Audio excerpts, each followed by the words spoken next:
I'm Blaine Peterson. This is Jerry Shiles. We're attorneys with Carmen and Easterday law firm specializing in estate planning and elder care. And we wanted to discuss a little bit a topic that's appropriate for this time of the year. Specifically, is annual gifting appropriate for you? A while back, a newspaper took exception to President Obama giving his daughters $48,000 free from any federal gift tax. This was made subject to Section 2503B of the Internal Revenue Code, which allows each taxpayer to make an annual gift per person up to an annual exclusion amount. The reason for this annual exclusion is that the IRS doesn't want to keep track of every gift that you make over the course of the year to your children or pay for your children's behalf. Instead, they devise an annual exclusion, and it's only when your gifts per year per individual exceed this amount that the IRS becomes interested.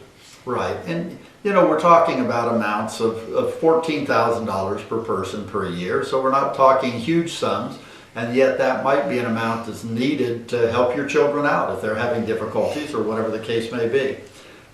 So aside from the political ramifications, I want to talk about the usefulness of this annual exclusion gift. Let's say both your grandparents want to make gifts to your children or to your grandchildren. Let's say you have 2 children and 4 grandchildren, such as I do. If my parents wanted to make gifts to them, they could gift up to $168,000 this year to those 2 children and 4 grandchildren, completely free of tax and free of any government interference. Not only that, but when my parents die, the money that they gave is out of their estate and it's not subject to death tax either.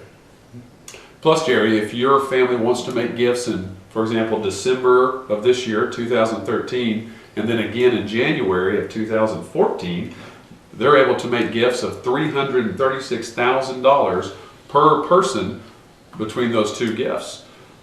What makes it even better is it only requires the stroke of a pen to make those gifts. All you have to do is keep track to make sure that you do not exceed that $14,000 total per year. Yeah, and one of the things that we run into a lot is I had a client come in the other day. Up until recently, they've been getting oil and gas revenue checks of about $100 a month. All of a sudden, they're getting revenue checks of $25,000 and $30,000 per month. That means the value of that oil and gas interest has increased significantly. If they think the value of that real estate or the value of that mineral interest is going to continue to go up, if they gift that amount right now, then they freeze that for estate planning purposes, and if it doubles, quadruples, or it goes up by a function of 10, they still aren't going to owe any death tax on it. So it's a way to freeze the estate value while you're below the exemption amount, and in the same time give some assets over to the children that they can benefit from during their lifetime. If you think that annual exclusion gifting, or gifting in general, might be of benefit to your family, we really encourage you to come in and see us, especially at this time of year. We have the opportunity in December and January to get double the bang for the buck, and we encourage you to take advantage of that if that's something that would be comfortable for you. Thank you for joining us. I'm Jerry Shiles. This is Blaine Peterson with the law firm of Carmen and Easterday. We're at 405-843-6100. Please contact us.